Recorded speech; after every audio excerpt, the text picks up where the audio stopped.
Este día, hermanos, conmemorando la Reforma, quiero hablar acerca de ser adoptados como hijos de Dios. Así he titulado la reflexión de esta mañana. Durante el siglo XVI, creo que para todos nosotros es bien conocido, como iglesia lo hemos expuesto de muchas maneras. En el siglo XVI comenzaba un movimiento que hoy conocemos como la Reforma Protestante. En dicho movimiento iba en contra de la corrupción de la Iglesia Católica Romana. Bien es sabido que no era tanto el objetivo de cambiar o sustituir a la Iglesia Católica, sino que se trataba de reformar la Iglesia, la doctrina, precisamente porque la Iglesia Católica había creado un sistema religioso que estaba siendo impulsado por el egoísmo, por la avaricia. Las indulgencias creo que es de las cuestiones que más solemos conocer, y muchos incluso llegaban hasta comprar los puestos, los arzobispados. Es decir, nos damos cuenta que el problema principal no era tanto en sí los sacramentos y todo el sistema, sino precisamente la doctrina. La doctrina los llevaba a ellos a crear todo un sistema que estaba alrededor de su propia avaricia, de su propia codicia, y en ninguna manera estaba fundamentado en la palabra de Dios. Así que ellos, durante ese tiempo, la iglesia enseñaba de que para ser hijos de Dios era necesario seguir la tradición impuesta, pagar las indulgencias, cumplir con cada uno de los sacramentos. En fin, la única manera para ser salvos era la salvación por obras. Entonces, la iglesia se volvía el mediador, sustituían a Cristo Jesús como el único mediador entre Dios y los hombres, entre el Padre y sus hijos. Lo que llevaba entonces a lo siguiente: nuestro estatus o el estatus de ser hijos de Dios estaba tambaleándose en la voluntad humana, en la capacidad que tuviesen de seguir los sacramentos, de obedecer, de no alejarse de la iglesia. Dependía de cada uno, lo cual es terrible. En lugar de ser liberador, es condenatorio. En lugar de dar aliento, hundía más, y lo que hacía era incentivar más ese ciclo de seguir todo ese sistema corrupto que los hacía a ellos constantemente a ganar precisamente a tener riquezas a costa de una mala enseñanza. Pero gracias a Dios, en su eterna e infinita misericordia, como un padre que ama a sus hijos, aquellos que ha escogido, abrió los ojos de muchos creyentes, de muchas personas creyentes. Colocó un celo en el corazón de ellos. Antes incluso del siglo XVI hubieron personas que ya comenzaron la reforma, los prereformadores que se conocen, pero muchos de ellos fueron silenciados. Y así Dios abrió los ojos de muchos para ver el evangelio correctamente. Puso un celo por la palabra, un celo por el evangelio, creando un movimiento que hoy estamos recordando y conmemorando, la Reforma Protestante, donde buscaban incansablemente volver a las Escrituras y que el evangelio fuera enseñado fielmente, diciendo que la única manera, contrario a la Iglesia Católica, para que todo hombre pueda ser contado entre los hijos de Dios es a través de la fe sola, la fe en Jesucristo, únicamente por medio de la fe. No era por obras, no era siguiendo sacramentos, no era siguiendo una serie de patrones de comportamientos para alcanzar salvación, únicamente por medio de la fe, la justificación por medio de la fe. Cuando hablamos de justificación, y creo que es importante decirlo, precisamente porque estamos hablando acerca de ser hijos de Dios, es declararnos no culpables, simple. La justificación nos lleva a nosotros a entender que aunque somos pecadores, no es que diga Dios, tú eres inocente, no, tú cometiste tu pecado, pero te declaro no culpable de eso que tú has cometido y eres libre de la culpa por tus pecados. Se enseñaba también que era únicamente por medio de la fe en únicamente Jesucristo. Solo Cristo era el mediador, no el Papa. No había tal vicario en la tierra, sino únicamente Jesucristo es el único mediador entre Dios y los hombres. Y todo, absolutamente todo, esto impulsaba a que únicamente lo que gobernaba no eran los sacramentos, no era el sistema de penitencia que se hubiese creado, era la palabra de Dios. Solamente en la Escritura, solo la Escritura era lo único en el cual podemos encontrar al mediador y ser guiados al perdón de pecados. De manera que, contrario a la iglesia, lo que se enseñaba, todos aquellos que han alcanzado la salvación pueden acercarse a Dios con confianza, así como un hijo se acerca al Padre. En lugar de la iglesia católica en ese momento, en lugar de acercar o impulsar el acercamiento de las personas hacia Dios, en lugar de hacer eso, crearon un abismo enorme donde era necesario ese sistema religioso corrupto. A diferencia, el Evangelio nos lleva y nos acerca a Dios como un Padre, donde vemos que Él se acerca y por amor a cada uno de nosotros, Él se acerca hacia nosotros, nos redime, nos justifica, y como resultado de esa justificación viene nuestra adopción. Venimos a ser hijos de Dios. Así que por esa razón quiero que durante el tiempo que nos queda, que hablemos acerca de la doctrina de la adopción. Una doctrina que resultó del pensamiento cristiano después de entender la palabra, de que los reformadores se unieran para velar por la enseñanza correcta del Evangelio. E incluso quiero que leamos el Catecismo Menor de Westminster, quien resume, hablando de la adopción, definiendo lo que es la adopción. Dice de la siguiente manera: la adopción es un acto de libre gracia de Dios, mediante el cual somos recibidos en el número de los hijos de Dios y tenemos derecho a todos los privilegios de ellos. Es un acto libre de Dios, por su gracia, donde usted y yo somos contados entre los hijos de Dios. Y no solamente eso, sino que tenemos los privilegios, los derechos que le pertenecen a ellos, es decir, a los hijos de Dios. Quiero que me acompañe a Efesios 1, de los versículos 3 en adelante, versículos 3, 4, vamos a leer hasta el 6. Efesios 1, en ese momento voy a leer los versículos 3 y 4.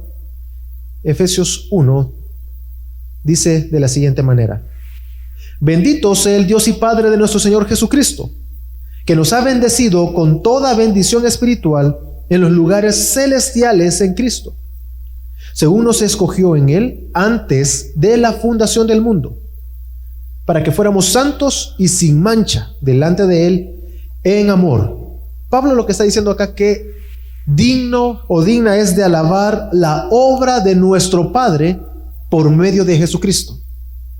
Esa obra por medio de la cual cada uno de nosotros es considerado hijo de Dios.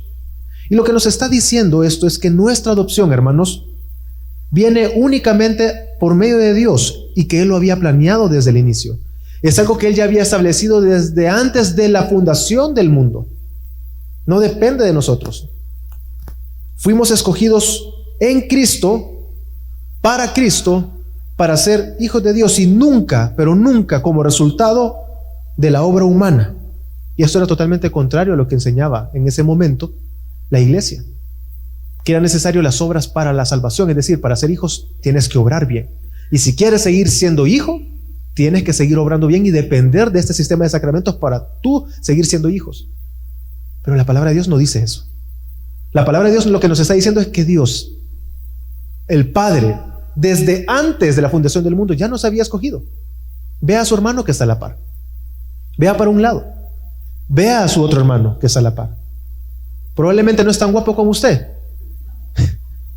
pero es su hermano. ¿Quién lo escogió a él? Dios. Es que Dios nos ha escogido desde antes de la eternidad, desde antes de la fundación del mundo, según nos dice el texto, porque le plació simplemente. ¿Qué es? Entonces esto, contrario a la Iglesia Católica, nos está dando dos argumentos muy claros que están expresamente en la palabra. Primero, la primera evidencia, no es por obra humana. ¿Por qué? Porque desde la eternidad, desde antes de la fundación del mundo, fuimos escogidos, y va a permanecer después, va a permanecer eternamente. Cuando Él venga por segunda vez, nosotros hemos sido escogidos para ser hijos y disfrutar eternamente del Padre, y ser herederos del Padre, coherederos juntamente con Cristo. Pero el segundo argumento que estamos viendo acá, en contra de las mentiras, que no es resultado de la obra humana, es que son bendiciones espirituales. Porque dice que bendito el Padre que nos bendijo con bendiciones espirituales. Es decir, hemos recibido de parte de Dios el Padre bendiciones espirituales. Lo natural no puede producir bendiciones espirituales. Y también aquí nos surge la pregunta: ¿cómo lo material, cómo la carne, lo carnal, Es decir, me refiero hablando de nosotros, de lo material, de nuestro cuerpo. ¿Cómo podemos recibir aquella bendición que es de origen espiritual y que es espiritual? Lo voy a responder un poquito más adelante. Pero es evidente que nuestra adopción no depende de nosotros. Que no es que hoy me levanté con el deseo de ser hijo de Dios, porque ya no aguanto la vida que he tenido todos esos años atrás. Es que no depende ni de usted, no depende de mí. ¿Qué fue lo que motivó al Padre entonces? También la porción nos está diciendo, estos pasajes que acabamos de leer, lo siguiente: que el Padre lo ha hecho por amor a sus escogidos. Porque simplemente surgió de un Padre que ama a sus hijos, a su creación. Pastor Javier, la semana pasada, en su reflexión final, para también tocar con el segundo punto que veo aquí, la motivación, él mencionaba un pasaje hablando del Evangelio, de que por amor debemos de predicar el Evangelio, que el Padre mismo, que Dios mismo había escogido a su pueblo para deleitarse en ellos, para gozarse en ellos. Porque pongámonos a pensar, ¿qué responsabilidad tiene Dios con nosotros? Ninguna. La aseidad nos dice que Dios no necesita nada para existir. Dios existe en sí mismo. Y Él siempre ha sido y siempre será. Es Dios. Y que usted y yo podemos agregar absolutamente nada. Entonces, ¿acaso eso no hace más grande el amor de Dios por nosotros?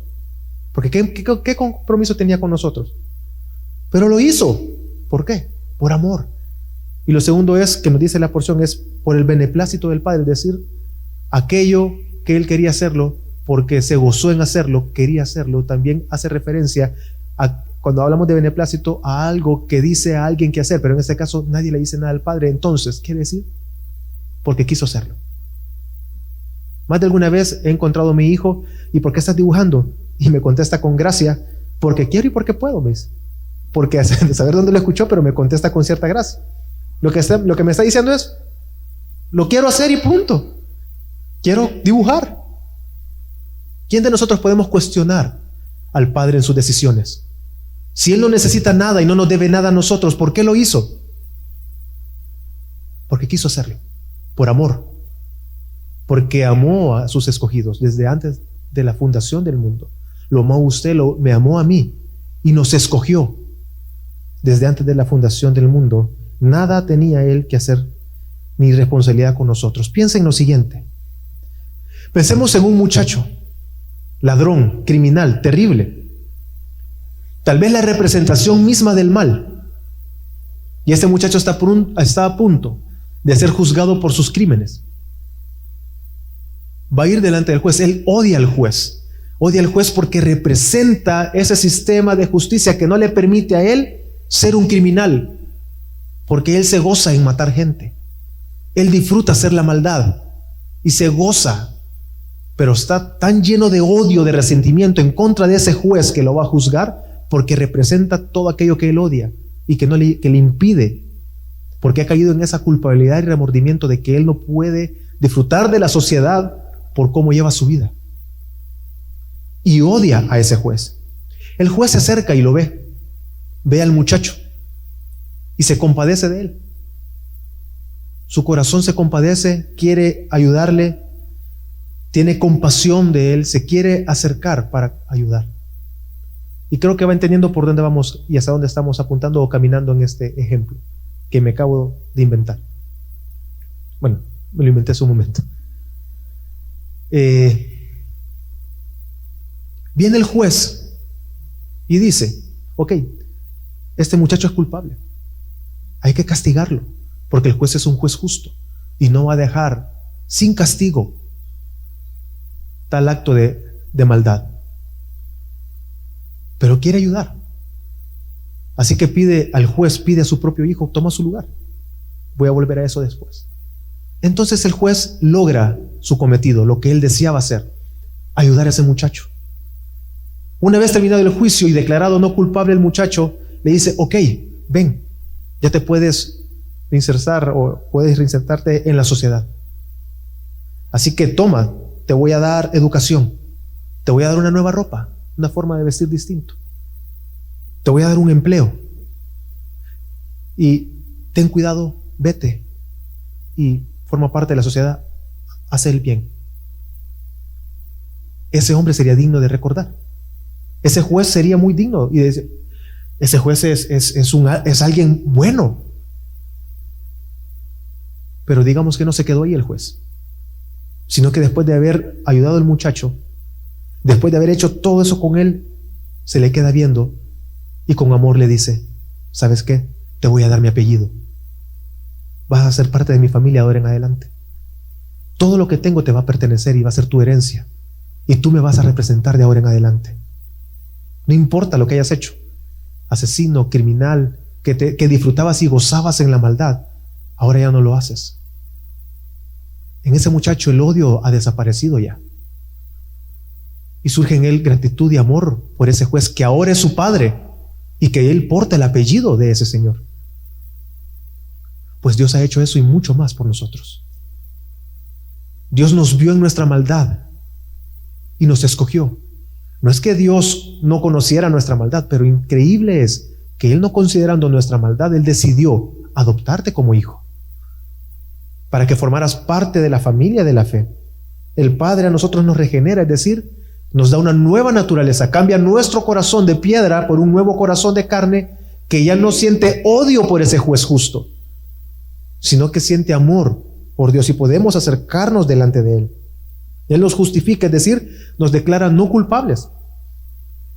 Y también nos santifica, nos da todo lo necesario para que día a día podamos vivir conforme a la voluntad de Dios, es decir, santificación. Para que nosotros ahora podamos ser sus hijos y sus herederos. Hermanos, ¿quién de ustedes acá puede decir que es hijo por voluntad propia? Es más, no podemos ni escoger a la familia donde vamos a nacer. Pero Dios el Padre, por amor, nos ha escogido. ¿Con qué propósito? Y sigamos leyendo Efesios, el versículo 4 y parte del versículo 6. Para que fuéramos santos y sin mancha delante de Él en amor, para alabanza de la gloria de su gracia que gratuitamente ha impartido sobre nosotros en el amado. Primero dice que para que seamos santos y sin mancha. Hermanos, usted y yo hemos sido adoptados, hemos recibido el nombre de nuestro Señor en nosotros por medio de Jesucristo. Tenemos esas señales, esas marcas, eso que nos caracteriza, que nos hace ver como hijos de Dios, con el propósito de que nosotros vivamos santos y sin mancha. Él cuida de nosotros y quiere que desde nuestra salvación hasta nuestra glorificación, es decir, que Él venga por segunda vez y recibamos esos nuevos cuerpos y entremos en gloria, glorificación, entramos delante de nuestro Dios para gloria eterna y recibir esa herencia incorruptible. En todo ese camino quiere Dios que seamos santos y sin mancha, pero claramente nosotros no podemos. Una vez más, vemos el amor del Padre para con sus hijos. Todos acá luchamos con múltiples pecados: arrogancia, orgullo.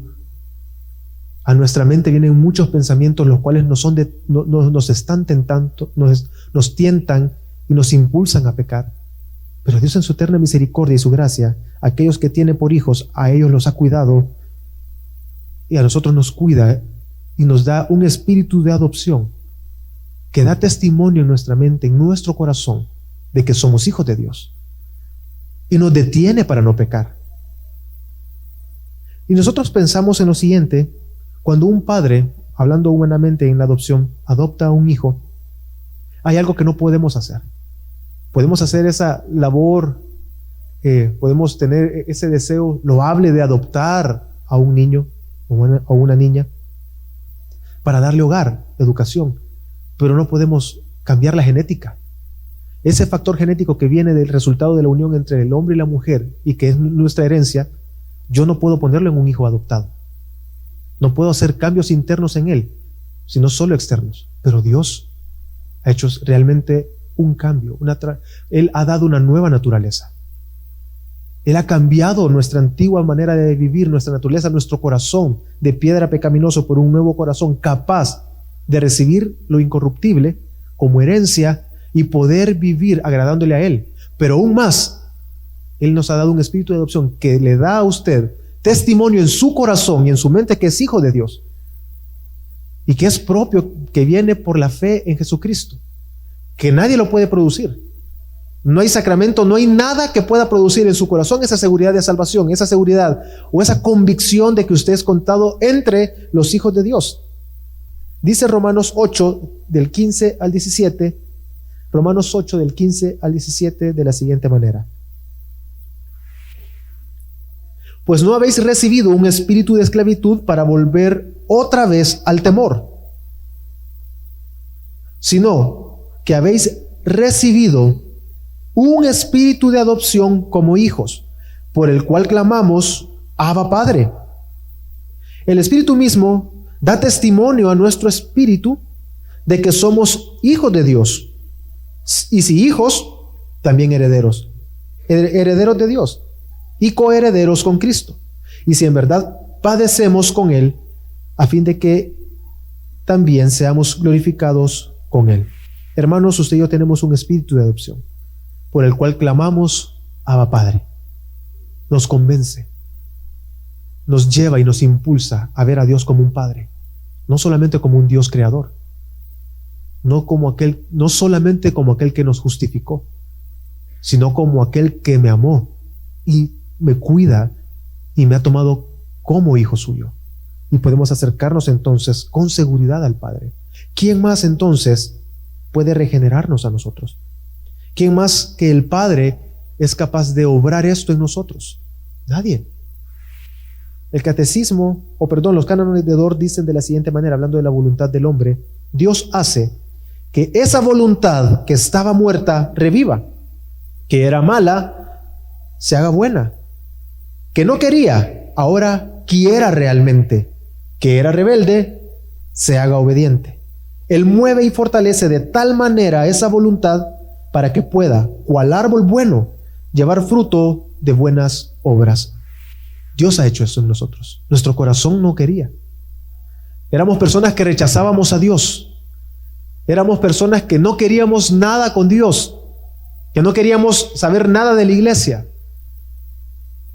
Pero un día, Dios en su eterna misericordia obra regeneración en nosotros, da una nueva vida, y aquella voluntad es transformada. No quería, pues ahora quiere. Rebelde, ahora obediente. Simplemente por gracia.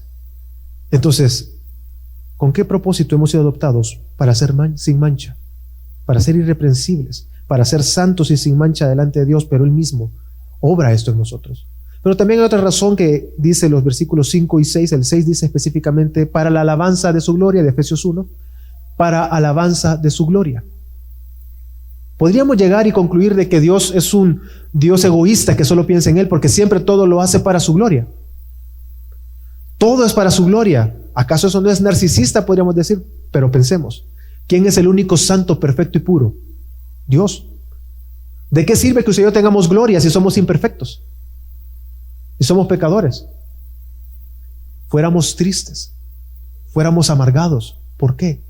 Porque somos imperfectos. Pero pensemos, Dios, quien es puro, santo, perfecto, que no hay nada que se le pueda sumar, porque es perfecto, pero ante nuestros ojos su obra nos hace a nosotros que lo veamos más glorioso a Él.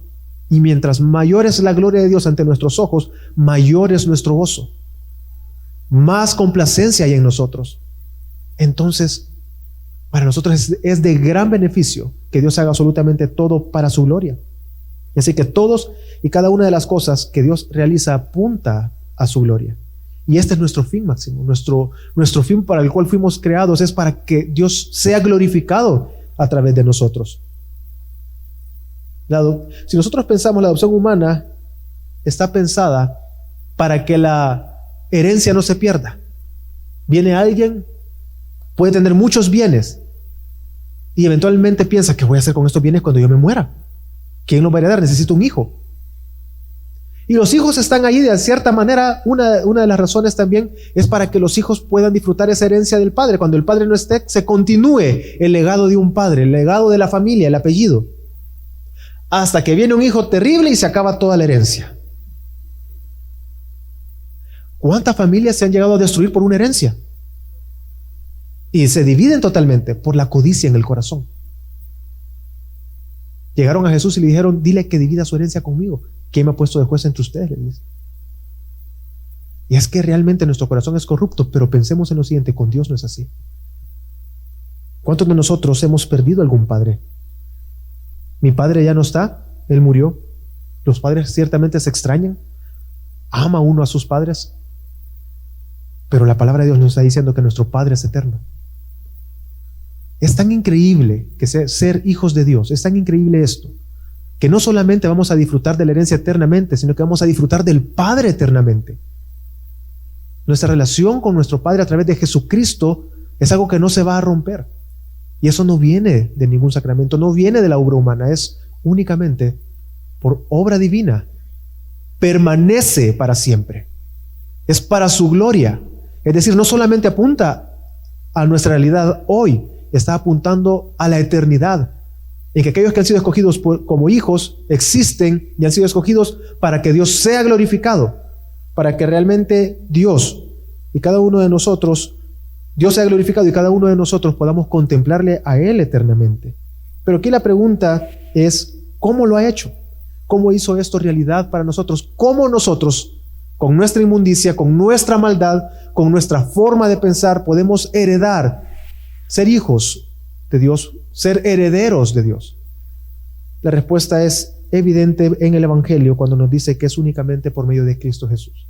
Dice Efesios 1:5, nos predestinó para adopción como hijos, para sí, mediante Jesucristo. El Padre desde la eternidad dispuso que nuestra adopción sería por medio de su Hijo Jesucristo. Pensemos una vez más en el ejemplo del juez. ¿En qué cabeza cabe que el juez le diga a su propio hijo, tome el lugar de ese perverso, tome el lugar de ese malvado? Humanamente hablando, eso es ilógico. No tiene ningún tipo de sentido. Y peor aún, lo voy a hacer mi hijo y va a compartir tu herencia. Cualquier hijo podría decir, no hombre, haría todo lo imposible para que no aceptaran a otro hijo más, porque la herencia va a estar siendo diluida y repartida. Pero Jesucristo, por amor al Padre y por amor a aquellos que el Padre amó, sus escogidos, los que van a ser sus hermanos, Él lo hizo. Y no hubo queja. Al contrario, hubo un gozo en su corazón, en hacer y tomar nuestro lugar, sustituirnos a nosotros y ser ese mediador para que nosotros hoy podamos ser coherederos juntamente con Cristo, ser herederos de Dios. Y Dios es eternamente, infinitamente rico, que la herencia es para todos los hijos.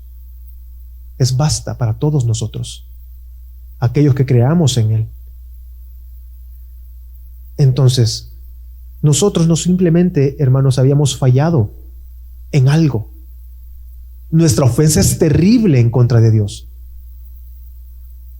Nosotros hemos escupimos en la cara de Dios.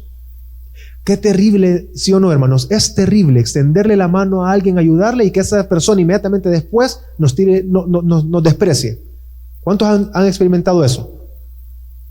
Usted dándole la mano, ayudándole, pero todavía, déjame, si yo le estoy ayudando. Pues peor aún es nuestra ofensa delante de Dios. Si eso muchas veces solo pensarlo, y al que le pasa se siente indignado y dice, ya no te vuelvo a ayudar nunca. Eso no tiene nada, absolutamente nada comparable con lo que hicimos con Dios. Le escupimos en la cara. Lo rechazamos, lo odiamos a Él. Pero Él, en gracia, misericordia y amor por sus escogidos, mandó a su propio Hijo, al cual también rechazamos, y nos regenera, cambia nuestro corazón. Aceptamos a su Hijo Jesucristo, quien murió por nosotros, para que nosotros podamos ser contados como hijos de Dios. Dios, en su eterna misericordia, aún así se acerca a nosotros, nos cambia para que nosotros nos acerquemos a Él. El perdón del Padre por nosotros es inmenso, hermanos.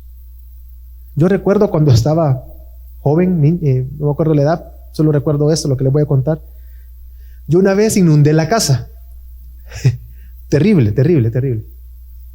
Yo recuerdo que llegué al baño de mi casa en la segunda planta. Abro el chorro, la ducha, porque me quería bañar. No sale agua. Y como yo colgaba, no sé si hacen eso, yo colgaba la esponjita en el grifo de la ducha. Entonces cuando lo abrí, obviamente en el movimiento se cayó. Me fui, voy a jugar fútbol.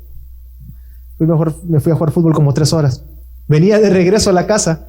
El campito o el campo de fútbol estaba prácticamente enfrente de la casa. Digamos que esta es la salida de la casa. El campito ya estaba donde está el hermano Morales, empezando, y uno salía a jugar. Entonces estaba jugando y cuando regresé me le quedé viendo a la casa. ¿Qué es eso? Yo crecí en la colonia España, calle San Ramón. No sé si alguien conocerá por ahí las casas, muchas de las casas ahí, de 2 plantas tenían una viga al centro. Mi mano que es por el soporte. Entonces yo veo que estaba humedecido y no sé si ha visto las paredes cuando se filtra el agua. ¿Qué pasó en la casa?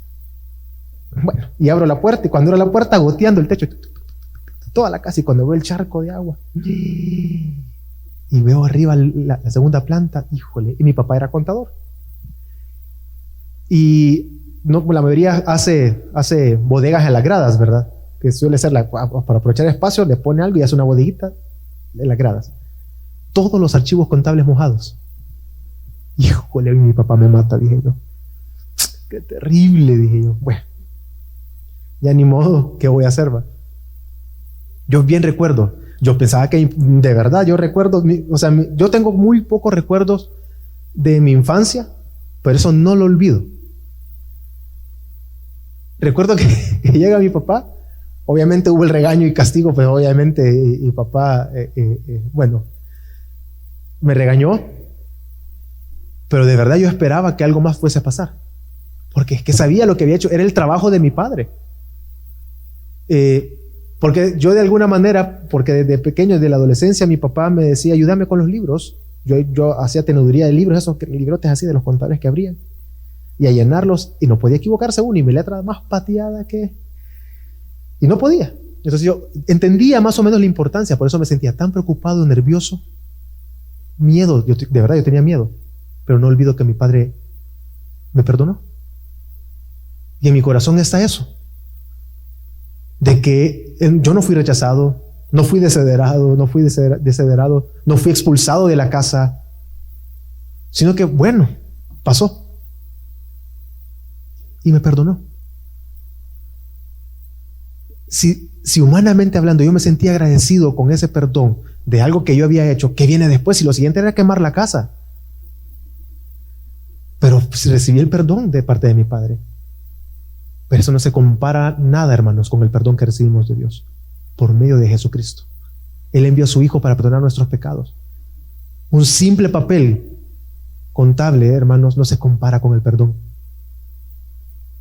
Ahora yo soy contador, trato de cuidar los papeles un poquito más.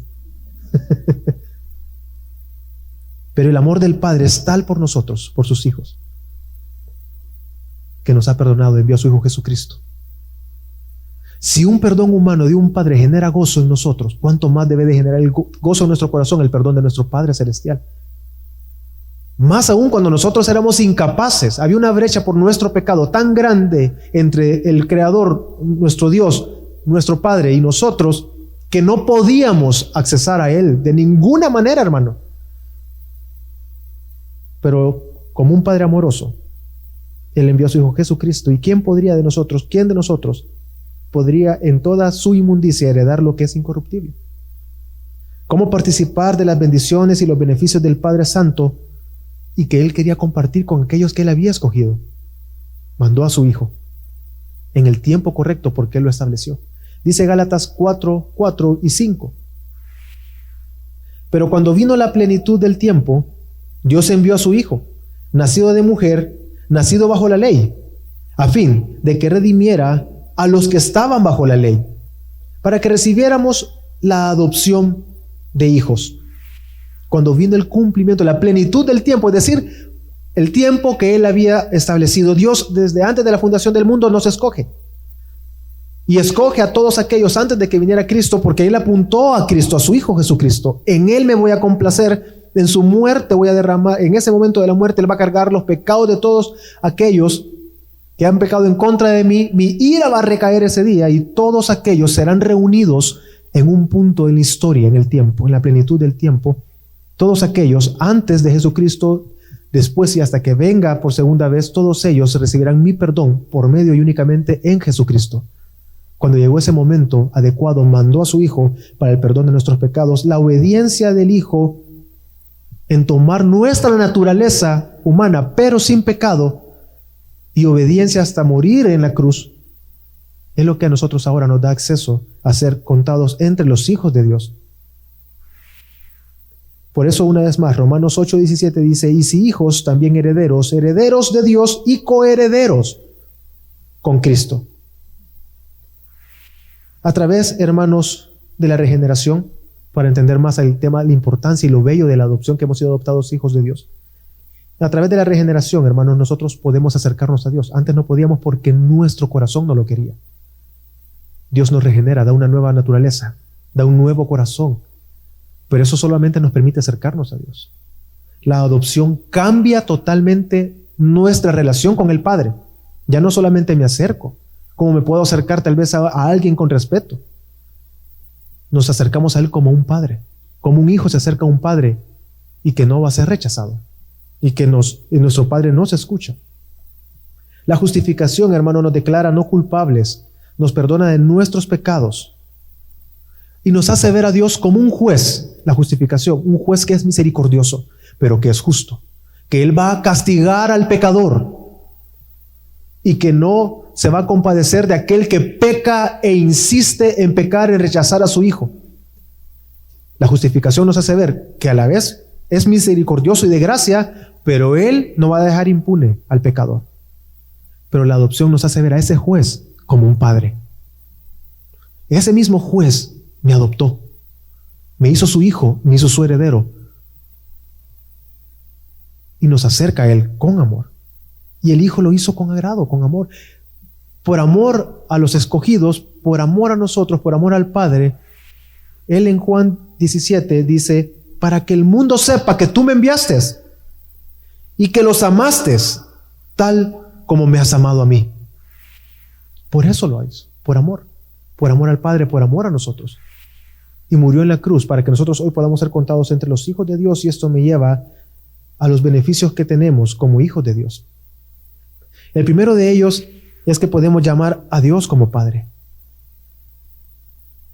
Podemos acercarnos a Él con toda libertad. Suele pasar entre hijos y padres que muchas veces los hijos no se acercan a los padres por temor. Ay, que se va a enojar. Es que no está haciendo algo y no sé si me va a escuchar. Y más aún, a veces se acercan a nosotros, mi hijo, y me estás escuchando porque yo estoy en otra cosa. Nuestro Dios no es así. Nuestro Dios nos escucha atentamente. Nuestro Dios está siempre atento de nosotros, como un padre amoroso cuidando a sus hijos, que no quiere que se pierdan, sino que los guarda, los fortalece, los anima, los alienta y los corrige. Yo no sé muchas veces qué relación puede haber tenido con sus padres. Muchos probablemente crecieron sin un padre, pero Cristo, nuestro Dios, nuestro Padre Celestial es perfecto. Él está ahí y estará eternamente a la par de nosotros. Probablemente alguien acá no haya disfrutado del amor de un padre, pero no hay mayor amor que Dios de nuestro Padre por nosotros, por sus hijos. No hay amor perfecto más que el de nuestro Dios el Padre. También, hermanos, otro beneficio es que hemos vencido el pecado y ya no nos gobierna más. Probablemente usted está luchando contra su pecado y el pecado mismo lo lleva a usted, que es lo que suele pasar, el pecado mismo lo lleva a usted a creer que va a ser rechazado por Dios, o lo llena de duda diciendo: yo no soy hijo de Dios. Porque la lucha del pecado provoca eso. Es que el pecado tiene ese propósito de hacerlo dudar a usted, de hacerle dudar de su seguridad, de hacerle dudar acerca de su relación con Dios, y su pecado lo hace ver de esa manera y lo hace pensar que Dios lo puede rechazar. Dios no lo va a rechazar. El pecado trae consecuencias, claro que sí, pero Dios no lo rechaza. Y el pecado no lo gobierna a usted, porque Dios mismo lo sostiene y da un espíritu de adopción, como se los mencioné. Primera de Pedro 1:18 dice: sabiendo que no fuisteis redimidos, de vuestra vana manera de vivir, heredada de nuestros padres, con cosas perecederas, como oro y plata. Es decir, nuestra herencia no tiene comparación a una herencia terrenal. Nuestra herencia no es como la herencia que tenemos de nuestros padres, que se acaba, se termina. Nuestra herencia que tenemos con Cristo es eterna y Dios nos sostiene. Dios nos gobierna por medio de su Hijo Jesucristo, el Evangelio. El Padre cuida de nosotros, pero también otro beneficio es la disciplina que recibimos como un padre sobre sus hijos. Dice Hebreos que ciertamente la disciplina que recibimos de parte de Dios, en un inicio, la disciplina, hermanos, no parece ser un motivo de gozo. Yo creo que la mayoría, si pensamos en nuestros hijos, para nuestros hijos la disciplina no es un motivo de gozo. No les alegra. Hoy en la mañana les comentaba algo que Pastor Héctor me comentó hace años acerca de uno de sus hijos que le dijo, cuando le había dado varita: hijo, yo te doy vara porque te amo. ¿Por qué me amás? Si yo te amo y nunca te he dado varita. Es que pensemos, no pensamos en la disciplina como amor, pero tengamos la perspectiva correcta de la disciplina. Uno de padre con los hijos tiene la disciplina correcta. ¿Por qué disciplinamos a nuestros hijos? Humanamente hablando, porque queremos que sean personas de bien, para que no les vaya mal en la vida. Nuestro Padre amoroso, como dice Hebreos, nos disciplina. Ciertamente los padres nos disciplinaban como consideraban que era oportuno, dice Hebreos. Pero nuestro Padre Celestial nos disciplina para lo que realmente es provechoso, para que participemos de la santidad. Un padre un padre sensato, cristiano y bíblico, cuando ve a su hijo pecando, ¿qué hace? Lo corrige. ¿Por qué? Porque primero está pecando en contra de Dios y después también está fallando a la autoridad en el hogar, al padre o la madre. Y no quiere que se pierda. Lo mismo hace nuestro Dios y Padre. Él nos va guiando, nos va haciendo un cerco, nos va a través de la disciplina, a través del quebranto, a través del dolor, del sufrimiento. También nos va ejercitando a través de la palabra, del Evangelio, poco a poco, para que nosotros no nos perdamos. Dice Hebreos 12, 5 y 6. Hijo mío, no tengas en poco la disciplina del Señor, ni te desanimes al ser reprendido por Él. Porque el Señor al que ama, disciplina y azota a todo aquel que recibe por hijo. Azota, hermanos, ¿un azote es suave o es? No, el azote es fuerte. Ya tiene una connotación que hay una dureza, hay severidad ahí. Porque lo necesitamos, hermano. Porque somos tercos. Pero Dios es tan amoroso que Él no desespera. No es como cuando un padre disciplina, que muchas veces perdemos los estribos y nuestra disciplina a nuestros hijos ya viene más por un odio, rencor o pérdida de control, porque ya no aguantamos que no se porta bien este mono.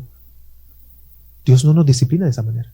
Siempre con amor, apuntando a aquello que realmente necesitamos, participar de su santidad. Y eso es amor sobre nosotros. Así que Dios, a aquellos que tiene por hijos, hermanos, los va a disciplinar. ¿Cuál es nuestra actitud ante la disciplina? También el Padre no solamente nos provee de aquellas cosas espirituales las cuales realmente necesitamos, sino que es tan misericordioso que Mateo nos dice que provee de las cuestiones materiales, de aquellas cosas que realmente necesitamos. Dice Mateo 6, 31, 33, que vuestro Padre Celestial, Mateo, están las pantallas, Mateo 6, 31 y 33, solo leeré algunas porciones. Vuestro Padre Celestial sabe que necesitáis de todas estas cosas. Y después dice que buscar primeramente el reino de Dios y todas estas cosas os serán añadidas. No hay comparación, hermanos. Yo quiero que entendamos esto. No hay comparación entre la necesidad espiritual que tenemos, que es de nuestro Dios, de nuestra salvación a través de Jesucristo. Necesitamos de nuestro propio Dios. Es lo que más debemos de anhelar en esta vida. A nuestro Padre, nuestra relación con el Padre. Pero Él es tan amoroso que nos provee lo menos importante, lo material. Es tan increíble el amor de Dios sobre sus hijos que Él cuida de ellos, provee de aquellas cosas que realmente necesitamos. Entonces Él nos fortalece nuestra fe día con día. Pero también, hermanos, somos ahora, otro beneficio es que formamos parte de la familia de la fe. Dios no nos ha dejado solos. Vea a la par una vez más. Él o ella es su hermano y hermana en Cristo. Probablemente usted es hijo único, pero quiero decirle, hermano, que no es un hijo único. Vea a su lado, ahí están sus hermanos. Están sus hermanos, sus hermanas. Ámelos, disfrútelos. La iglesia es para que nosotros nos congreguemos, nos amemos y vivamos en comunión. Hemos estado en una serie por varias semanas hablando acerca de cómo mostrar amor a nuestros hermanos, a los hijos de Dios. ¿Usted considera el que está a la par suya como un hijo de Dios, como su hermano? Quiero que entienda, hermanos, que Dios nos ha llamado a comunión, a tener comunión, nos ha dejado pastores, somos edificados, somos también exhortados, somos disciplinados. No huya de sus hermanos, no huya de tener esa comunión con la iglesia, porque Dios le ha dejado ahí para que no estemos solos, para que no caminemos solos. No somos hijos únicos, tenemos muchos hermanos y gloria a Dios por ello. Pero si tú nos visitas por primera vez, ya has vivido en el engaño que enseñaba y sigue enseñando la iglesia, o una mala doctrina, y en aquel entonces la iglesia católica enseñaba de que todos son hijos. No hay peor engaño que ese, porque no todos son hijos. Las bendiciones espirituales Dios las tiene reservadas para aquellos que son sus hijos. Y no hay peor engaño, y lo peor de todo, que en este engaño las personas dicen: yo quiero vivir como quiero, soy hijo, y si todos somos hijos puedo vivir como a mí me desee, como me plazca. Y hay personas que realmente están convencidos de que pueden vivir como quieran y pueden recibir la bendición de Dios. No hay peor engaño que ese. Y las personas que dicen: no existe Dios y vivamos como quieran, son esclavos del pecado. Se creen libres, pero realmente hay esclavitud, y eso es lo peor de todo, que no se dan cuenta, porque son incapaces de ver su esclavitud y levantan una bandera de que yo no creo en la religión, en mí nadie me gobierna y yo puedo hacer con mi vida todo lo que quiera. Mentira, es una mentira. Es esclavo del pecado, de sus deseos, de la corrupción del mundo. La única manera para ser hijo de Dios es que te arrepientas, que ores al Padre y que pidas que ponga fe en ti, en el Hijo, en su Hijo Jesucristo. Porque es la única manera para accesar a estas bendiciones, a tener el gozo de disfrutar a la familia de la fe, de ser cuidado, de ser amado, de ser fortalecido, de ser animado en momentos de dolor, de sufrimiento, a través del Evangelio, pero también a través de la iglesia. Esa bendición solamente viene por la fe en Jesucristo. Porque el Evangelio, para aquellos que no creen, es una locura. Y no hay forma de consolar sus corazones. Pero nosotros, los que hemos creído en Jesús por gracia y misericordia, lo primero que debemos de entender es que nuestra relación con Dios debe de cambiar. No puedes ver a Dios, un Dios tirano, lejos de ti, solo como tu creador. Dios es tu Padre. Ora a Él, clama a Él, acércate con confianza, con seguridad. Pídele a Él. Y que tu corazón se incline hacia Él, hacia nuestro Señor Jesucristo, porque 1 de Juan 3:1 nos dice: mirad cuán gran amor nos ha otorgado el Padre, para que seamos llamados hijos de Dios. Es tal el amor del Padre sobre usted, hermanos, que su relación con el Padre debe de ser transformada.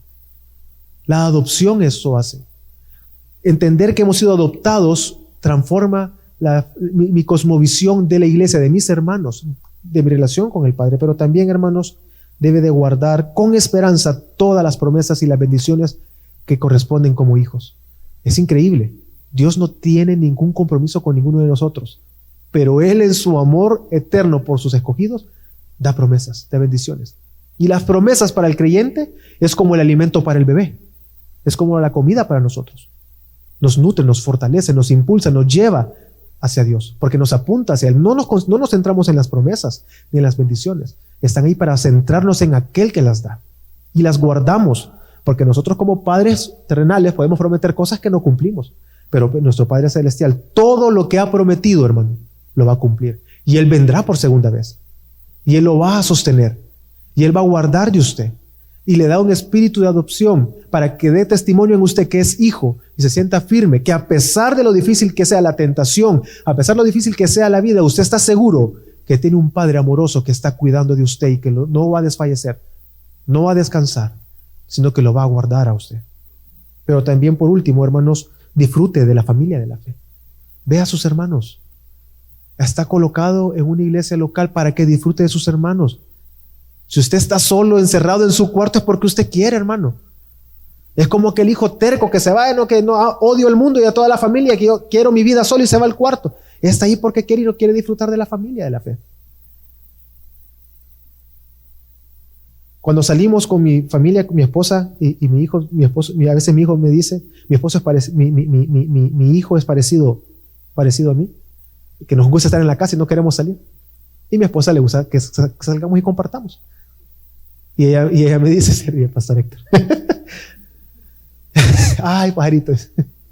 Y ella siempre me dice, nos dice, y le dice a mi hijo, disfruta de tu familia, hijo. Disfruta de tu papá, disfruta de mí. Disfrutemos como familia, salgamos. Hermanos, disfrutemos de la familia de la fe. No seamos tercos en alejarnos, en no querer servir, no querer involucrarnos, en no querer discipularnos. Hermanos, si usted, es decir, es como estar viendo delante de sus ojos la bendición y usted no la quiere agarrar. ¿Qué necedad es esa? Que tener ante nuestros ojos una gran bendición de tener una familia de la fe. Hermanos, ¿con quién apoyarme? Fortalecerme. Hermanos, nos vamos a pelear, nos vamos a discutir por nuestro propio pecado. Pero debemos de perdonarnos, porque Dios nos ha perdonado y Dios nos ha amado. Y un padre disciplina a sus hijos, un padre cuida a sus hijos, ama a sus hijos, y nuestro Padre nos ha colocado en una gran familia, la cual debemos de amar, disfrutar, y amar a nuestro Dios a través de amar a nuestros hermanos. Así que, hermano, quiero invitarle, quiero animarle a que ahora, como hijo de Dios, usted tenga la confianza, tenga la libertad de acercarse a Dios como su Padre, que ore a Dios como su Padre, y que entienda que usted es hijo de Dios, que tiene muchos hermanos, y adoremos a Dios siempre como nuestro Padre Celestial. Vamos a orar.